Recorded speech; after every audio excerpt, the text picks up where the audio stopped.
एक वेळ जरा असं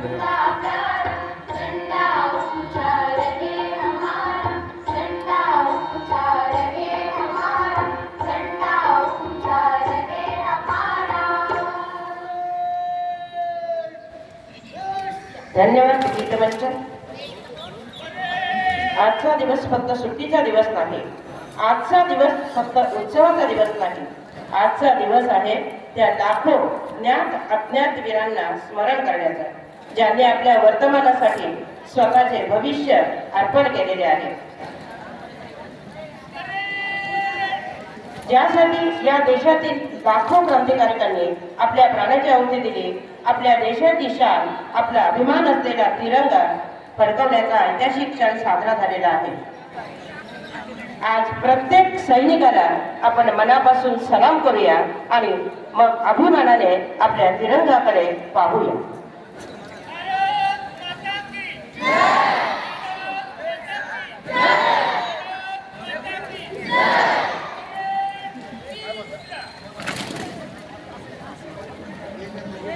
पावसाच्या सरी कोसळल्या तरी देशप्रेमाचा हा पूर थांबणार नाही। जिद्द आहे या मातीच्या लेकरांमध्ये, आमचे पाऊल आता मागे पडणार नाही, आमचे पाऊल आता मागे पडणार नाही। मित्रांनो, आपल्याला आयुष्य एकदाच मिळते, ते सुंदर जगायचे की व्यसनमुक्ती, व्यसनासाठी व्यसनाच्या स्वाधीन व्हायचं। व्यसन ही एक व्यक्तीची समस्या राहिलेली नाही, तर त्याचा परिणाम संपूर्ण कुटुंबावर होतो आणि समाजावर होत असतो। आणि म्हणून आपण व्यसनाधीनतेकडे पाहायचं सुद्धा नाही किंवा व्यसनाधीन व्हायचं सुद्धा नाही। व्यसनमुक्ती संदर्भात माननीय मुख्यमंत्री आणि युवा आज गांभीर्याने अंमली पदार्थ मुक्त जीवन जगण्याची शपथ घेतो। आम्ही स्वतःला, आपल्या कुटुंबाला आणि आपल्या मित्रमैत्रिणींना कोणत्याही प्रकारच्या अंमली पदार्थांच्या व्यसनापासून दूर ठेवण्याचे वचन देतो। आम्ही आमच्या परिसरात अंमली पदार्थांचा वापर किंवा त्यांची विक्री कोणत्याही परिस्थितीत सहन करणार नाही। अंमली पदार्थ मुक्त, सुरक्षित आणि निरोगी शैक्षणिक परिसर उभारण्यासाठी आम्ही आमच्या क्षमतेनुसार सर्वतोपरी प्रयत्न करू आणि अंमली पदार्थ मुक्त भारत घडविण्यासाठी सक्रिय योगदान देऊ। जय हिंद। धन्यवाद मॅडम आणि सर्व शिक्षा बंधू भगिनी आपल्या समोर आता घेऊन येत आहेत समूह गीत, स्वातंत्र्य दिवस आधारित समूह गीत। धन्यवाद। समूह गीत सादर करत आहेत विद्यासंकुलातील गीतमंच।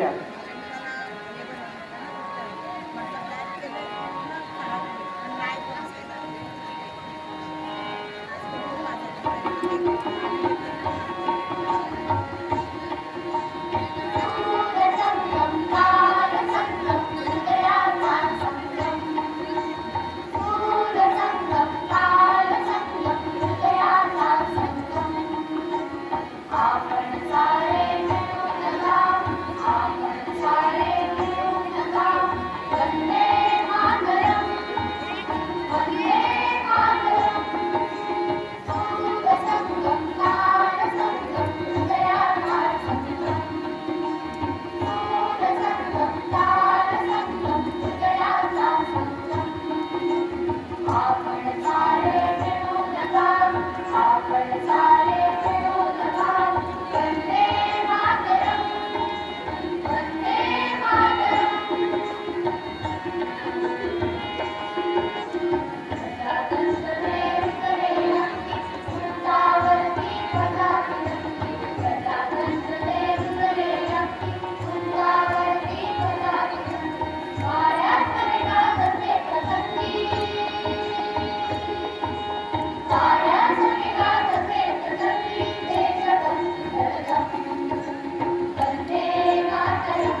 पत्रकार आणि माझ्या लाडक्या विद्यार्थी मित्रमैत्रिणींनो, माजी विद्यार्थी, माजी शिक्षक या सर्वांचं या स्वातंत्र्य दिनी हार्दिक हार्दिक स्वागत. आजचा दिवस साधा नाही. आजचा सूर्य नेहमीसारखा उगवलेला सूर्य नाही, कारण आजच्या सूर्यकिरणांमध्ये मिसळलेली आहे हजारो स्वातंत्र्य सैनिकांची स्वप्ने, लाखो देशवासियांची आहुती आणि भारत मातेच्या स्वातंत्र्याची गौरवगाथा. अशा या पवित्र आणि अभिमानास्पद दिवशी आपल्या विद्यालयाच्या प्रांगणामध्ये स्वातंत्र्य दिनाचा हा सोहळा आज साजरा करण्यासाठी आपण उपस्थित राहिलेलो आहोत. क्षणभर डोळे मिटा आणि कल्पना करा, गोळ्यांचा वर्षाव होत असताना तिरंगा हातातून खाली पडू नये म्हणून छातीशी कवटाळून ठेवणारा तो सैनिक, फाशीच्या दोरी समोरही भारत माता की जय असं म्हणणारा क्रांतिकारक आणि आपल्या लेकराच्या डोक्यावर हात ठेवून जा देशासाठी लढ असे सांगणाऱ्या ती भारत मातेची वीरमाता. त्यांच्या त्यागामुळे आज आपण मुक्त आकाशाखाली श्वास घेत आहोत. आजच्या सैनिकाला, क्रांतिकारकाला हा क्षण काय आठवत असेल? कदाचित त्याचे घर, कदाचित त्याची आई, कदाचित त्याची लेकरं, पण तो मागे फिरला नाही, कारण त्याला माहित होता माझा आज संपला तरी माझ्या देशाचा उद्या जगला पाहिजे. मित्रांनो, आपल्या कार्यक्रमाची सुरुवात वंदे मातरम या ठिकाणी होणार आहे. वंदे मातरम या शब्दाने संपूर्ण देशाला गुलामगिरीच्या साखळदंडातून मुक्त होण्याची ताकद दिली आहे. वंदे मातरम हे फक्त गीत नाही, तर हा आपल्या देशाचा श्वास आहे. हा तोच मंत्र आहे जो ओठावर घेऊन लाखो क्रांतिकारक हसत हसत फासावर चढले. हा तोच जयघोष आहे ज्याने इंग्रजांच्या हुकुमशाहीला हादरवून सोडले. ना धर्माचा भेद आहे, ना जातीची भिंत आहे. माझ्या भारतात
ज्या क्षणाची आपण सर्वजण आतुरतेने वाट पाहत आहोत, आता तो क्षण आला आहे. ज्या तिरंगाने असंख्य स्वातंत्र्यवीरांना प्रेरणा दिली, ज्यांच्यासाठी असंख्य वीरांनी आपले सर्वस्व अर्पण केले, ते आपल्या राष्ट्रध्वजाला मानवंदना देण्याचा क्षण. विजयसारखी तलवार चालून गेला, निधड्या छातीने फासावर गेला. अरे मरतानाही जो वंदे मातरम बोलला, तो माझा क्रांतिकारक मनात जिवंत राहिला. ज्याच्या रक्ताने रंग चढलाय त्या सुंदर तिरंग्यावर चला सलाम करूया आज भारत मातेच्या वीरपुत्राला. विद्यालयाचे एनसीसी लेफ्टनंट श्री प्रसाद अडसुळे सरांना मी विनंती करते की त्यांनी मान्यवरांना ध्वजारोहणासाठी पाचारण करावे.